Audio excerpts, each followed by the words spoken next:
What I saw of Dubois last night is a continuation of a man finding himself, what I saw against Miller. Look, let's be straight here. Dubois always had ability. He was strong. He knew how to fight. He had good people around him. When he came up short in 2 fights against Joyce and then against Usyk was a little controversy, but at the end of the day, he came up short because he, from the mental side of it, wasn't able to get over the hump. It wasn't physical. It was just that mentally he hadn't found himself yet. He hadn't put together the whole package. I said it before the fight.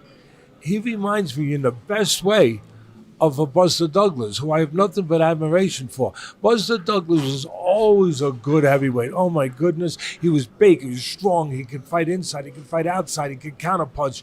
He had everything. But he didn't always have the mental side, the belief in himself, the resolve.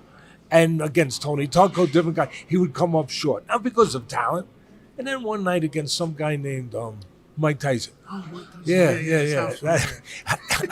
It all came together. He said, damn it, tonight I am not going to beat myself. Damn it, tonight I'm going to be what everyone thought Buster Douglas should be. Damn it, tonight Dubois said, I'm going to be everything that I always was supposed to be. And that people around me always said I should be. And he was. And I have nothing but admiration for him and his people around him, that they helped get him to that. And that's really what the difference in Dubois is now and in those 2 losses. That he's the full package now, that he's found himself. That Miller fight was a fight. That Miller fight wasn't a fight to get on his record. I know it went on his record. That Miller fight wasn't a fight for a purse. I know he got paid. Nobody's doing it for free. But it wasn't about any of those things. That Miller fight was about himself. It was about finding himself. It was It was about something called redemption. That's what, and redemption is one of the most powerful things in this world. And he got redemption. He found himself. And he went and he showed it. You have to give the edge right now to Joshua. Joshua, I think, has found himself a few fights ago. I think he got to a place where, he's made so much money. He's had so much fame. He's had so much accomplishments with the Olympics, with the world title, and being in England where the fans are enormous. The fans are just unbelievable. I always joke. I say, when I come back in another lifetime, if I do, I want to come back as an English promoter.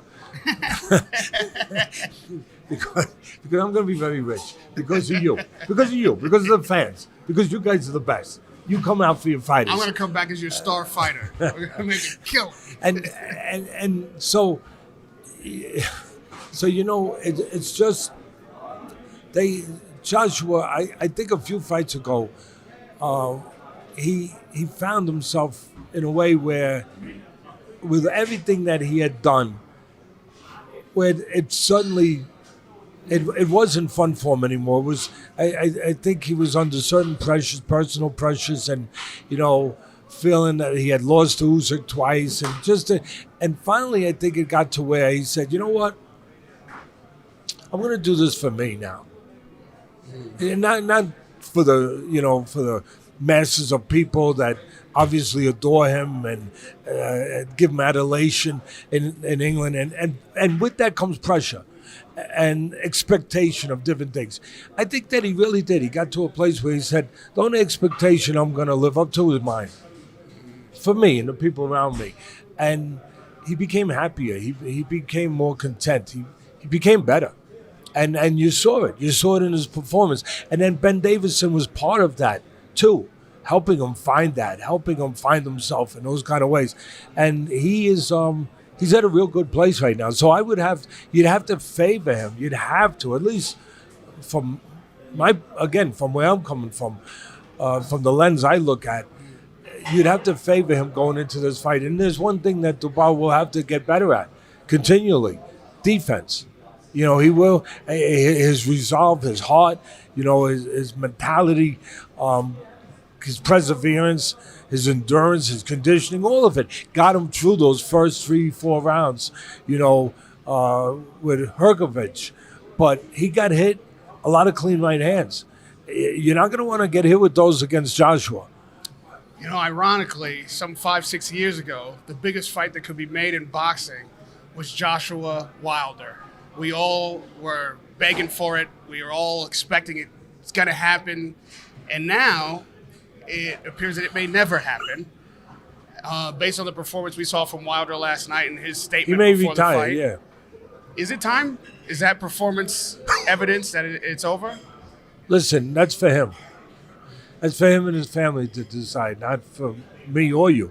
But, you know, he has hinted at it before the fight. He was honest. He was upfront about it, that if I don't get through this fight, which he didn't the right way, I have to entertain the thought of that it may be time for me to step out of the business.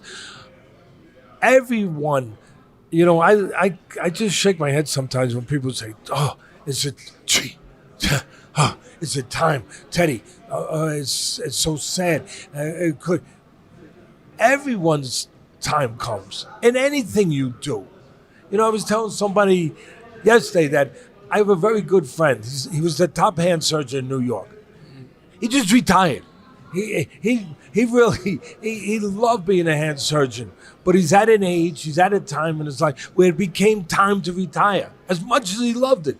And there comes a time where the window closes on whatever you do. Maybe even with you someday. Now, you got a long way to go. Long way. You're healthy. I'm going to be stammering and drooling on this camera. You're going to put me in a then box. Somebody might come and say, come over here.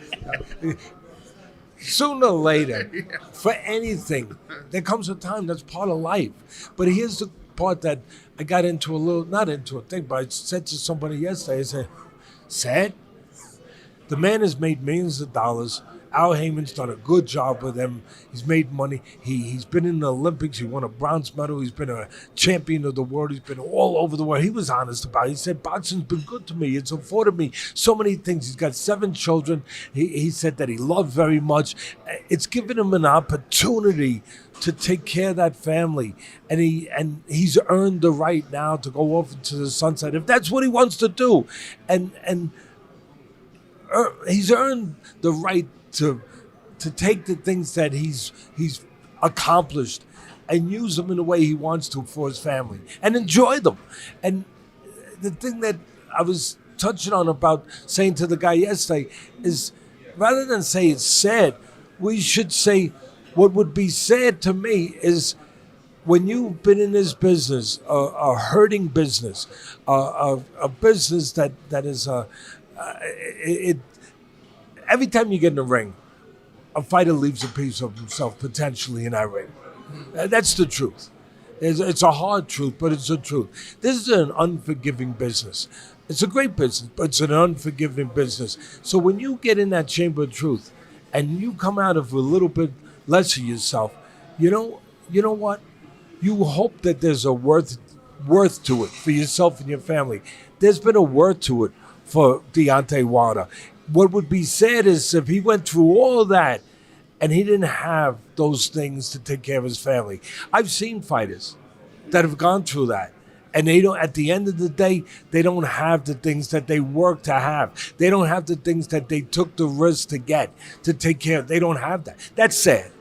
But in this case, I look at it differently. I say it should be celebrated. His career should be celebrated. You should say, if you decide to leave, enjoy it. Enjoy it, you earned it.